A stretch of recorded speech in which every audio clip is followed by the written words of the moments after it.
Judges 8. Gideon destroys Midian's whole army.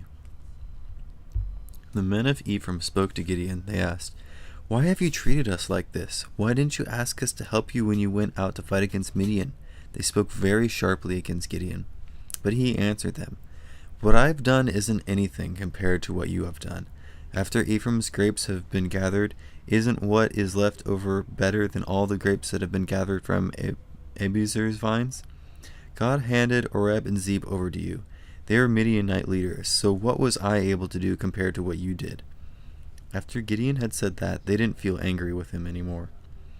Gideon and his 300 men were very tired, but they kept on chasing their enemies. They came to the Jordan River and went across it. Gideon spoke to the men of Sukkoth. He said, "Give my troops some bread. They are worn out, and I'm still chasing Zebah and Zalmunna. They are the kings of Midian." But the officials of Sukkoth objected. They said, "Have you already killed Zebah and Zalmunna? Have you cut their hands off and brought them back to prove it? If you haven't, why should we give bread to your troops?" Gideon replied, "The Lord will hand Zebah and Zalmunna over to me. When he does, I'll tear your skin with thorns from desert bushes." From there Gideon went up to Peniel. He asked its men for the same thing, but they answered as the men of Sukkoth had. So he said to the men of Peniel, "I'll be back after I've won the battle. Then I'll tear down this tower." Zebah and Zalmunna were in Karkor. They had an army of about 15,000 men. That's all that was left of the armies of the tribes from the east. About 120,000 men who carried swords had died in battle. Gideon went up the trail the people of the desert had made. It ran east of Nobah and Jegboha. He attacked the army by surprise. Zebah and Zalmunna ran away. They were the two kings of Midian. Gideon chased them and captured them. He destroyed their whole army. Then Gideon the son of Joash returned from the battle. He came back through the pass of Heres. He caught a young man from Sukkoth. He asked him about the elders of the town. The young man wrote down for him the names of Sukkoth's 77 officials. Then Gideon came and spoke to the men of Sukkoth. He said, "Here are Zebah and Zalmunna. You have made fun of me because of them. You said, 'Have you already killed Zebah and Zalmunna? Have you cut their hands off and brought them back to prove it? If you haven't, why should we give bread to your tired men?'" Gideon went and got the elders of the town. Then he taught the men of Sukkoth a lesson. He tore their skin with thorns from desert bushes. He also pulled down the tower at Peniel. He killed the men in the town. Then he spoke to Zebah and Zalmunna. He asked, "What were the men like that you killed at Tabor?" "Men like you," they answered. "Each one walked as if he were a prince."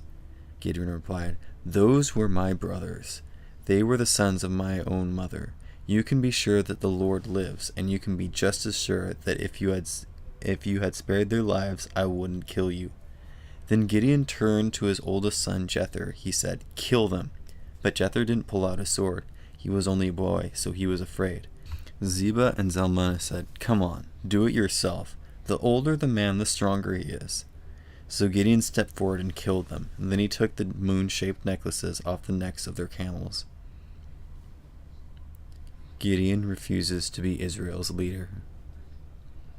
The people of Israel spoke to Gideon. They said, "Rule over us. We want you, your son and your grandson, to be our rulers. You have saved us from the power of Midian." But Gideon told them, "I will not rule over you. My son won't rule over you either. The Lord will rule over you." He continued, "I do ask one thing. I want each of you to give me an earring. I'm talking about the earrings you took from your enemies." It was the practice of the people in the family line of Ishmael to wear gold earrings. The people of Israel said, "We'll be glad to give them to you." So they spread out a piece of clothing. Each man threw a ring on it from what he had taken.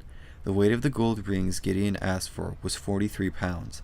That didn't include the moon-shaped necklaces the kings of Midian had worn. It didn't include their other necklaces or other purple clothes. And it didn't include the gold chains that had been on the necks of their camels. Gideon made an object out of all of that gold. It looked like the linen apron the high priest of Israel wore. He placed it on Ophrah. That was his hometown. All of the people of Israel worshipped it there. They weren't faithful to the Lord, so the gold object became a trap to Gideon and his family. Gideon dies. Israel brought Midian under their control. Midian wasn't able to attack Israel anymore, so the land was at peace for 40 years. The peace lasted as long as Gideon was living. Jerubbaal, the son of Joash, went back home to live. Jerubbaal was another name for Gideon. He had 70 sons of his own. That's because he had a lot of wives. And he had a concubine who lived in Shechem. She also had a son by him. Gideon named that son Abimelech. Gideon the son of Joash died when he was very old. His body was buried in the tomb of his father Joash in Ophrah. Ophrah was in the territory that belonged to the family line of Abiezer. As soon as Gideon had died, the people of Israel joined themselves to the gods that were named after Baal. Israel wasn't faithful to the Lord. They worshipped Baal Berith as their god. They forgot what the Lord their God had done for them. He had saved them from the power of their enemies who were all around them. Jerubbaal had done many good things for the people of Israel, but they weren't kind to his family. Jerubbaal was another name for Gideon.